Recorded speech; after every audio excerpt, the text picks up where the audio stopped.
in school, I was always the chubby, bubbly, funny girl, funny friend. I was definitely the funny fat friend. And when I tried to talk about other things or have conversations about other things or just showcase my personality that was not the fun, bubbly fat girl, the looks I would get, people would just downright ignore me. And it was an identity that was put onto me, not an identity that I particularly asked for or particularly wanted, but it really didn't matter because that's how everyone saw me. And it's not that I hated being the bubbly fat friend. It was a container into which that I couldn't venture out of. Like, that was it. That was all I was ever going to be in their eyes. I learned something really young in that you cannot decide what box people put you in. But unfortunately, you're still the one who has to live in it, and it's not fun. And so with this, I kind of wanted to segue into talking about similar issues with Lizzo's story. Currently, it's a very big story at the moment. It's a very big topic. And I think there's a way that I can come at it because I feel like I've had similar experiences to her. Obviously, caveat, I don't know Lizzo. I've never met the woman. Obviously, I don't know the ins and outs of everything. And I also acknowledge that there is things that she has done and currently going through that are very serious and triggering for people. So I just want people to know that I'm not trivializing the things that Lizzo is being accused of. This is just from my perspective when it comes to how your identity could be shaped into something that's outside of your control. Now, when Lizzo came on the scene with Truth Hurts and About Damn Time,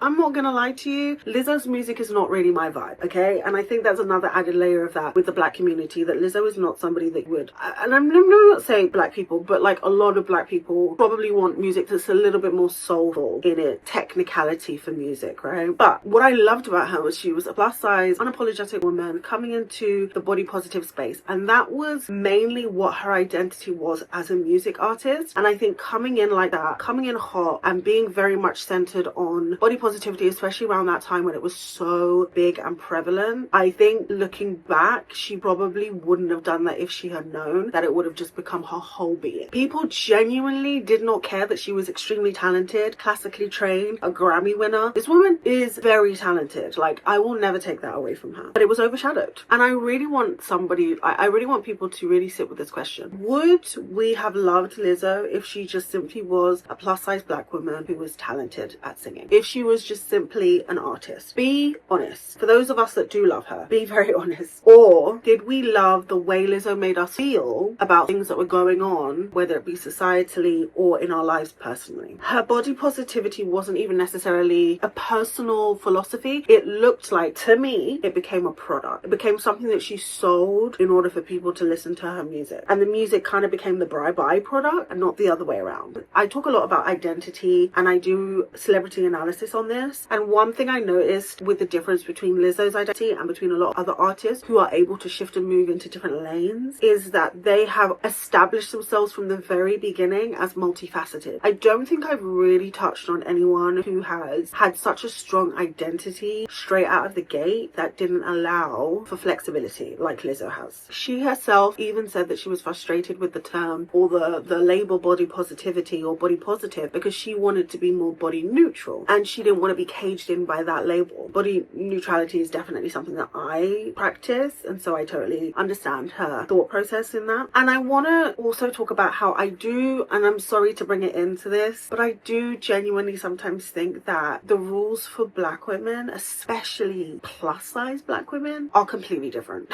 You can be the butt of the joke, you can be funny, you can be entertaining, you can be humble, but you absolutely cannot take up space. That's a no-go. And Lizzo refused both options. So I think coming in, not only was she very polarizing, but she pushed against that narrative that if you are not a desirable person in society's eyes, you have to be quiet, you have to be humble, you have to relax, and you cannot be seen too much to be doing too much. And as we know, Lizzo did entirely too much. She decided to take the power away and have it and protect it for herself before anybody can throw it in her face. The problem with that is once you are somebody who is plus size, a woman of color, and you decide you don't want to be a product and you want to have the autonomy over your identity, you become a symbol of things. You become a symbol of hope. You become a symbol of equality and acceptance. And when you're a symbol, you are absolutely made to feel less than human.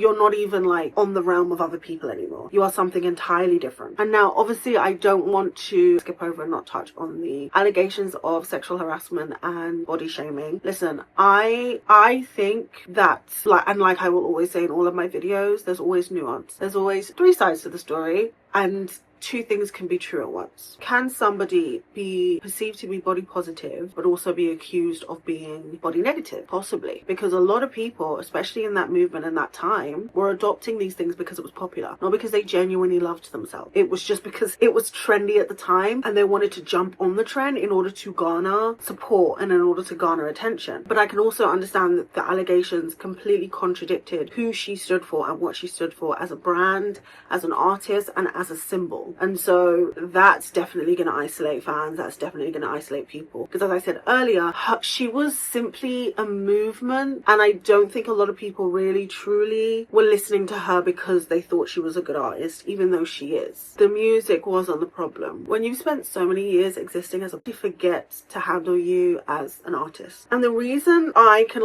relate to her, not the allegations, I think they're wrong if they are true. And I think she really needs to work on that. I'm just mainly talking about when you decided to niche into something and you then decide, actually, I don't really want to talk about this anymore. I don't want to do this anymore. I had another channel, and you guys someone might recognize me from my other channel, where I solely focus on body positive content. Not even solely, actually, let me take that back. I focus on a lot of body positive content, and I still am a body positive / body neutral person. However, I wanted to talk about other things, and I found that when I tried to pivot, that's not what my audience came there for. That's not what they wanted to see. So it was really hard for me, because once you do niche down, a lot of the time you are stuck in that box. People don't see you any other way, especially women. For some reason, women, I'm sorry, they just don't get the same grace to pivot and change as much as men. There are men in the industry that have done far worse and have not been vilified as much as Lizzo has. Now, again, I'm not condoning any of her behaviors, because I know there are some instances where she's stuck up for said men who have done wild things, okay? I'm just talking on my experience and simply the plus size symbol element of Lizzo. There's a higher point to this outside of Lizzo, outside of my experience, and it is the identity flow state framework that I follow is something that is always in flow. It's always in motion. It's always changing. It's always growing. It's always evolving. Becoming takes precedence over a fixed identity. And I think the reason why I wanted to bring up Lizzo's story is because it reminds me of what happens when the world does not allow you to flow. When your identity is crystallized into a brand, a movement, and a symbol, and then the world holds that crystallized version of you and doesn't let you grow, what are you meant to do? You know, I guess for her, the ebb wasn't really flowing anymore.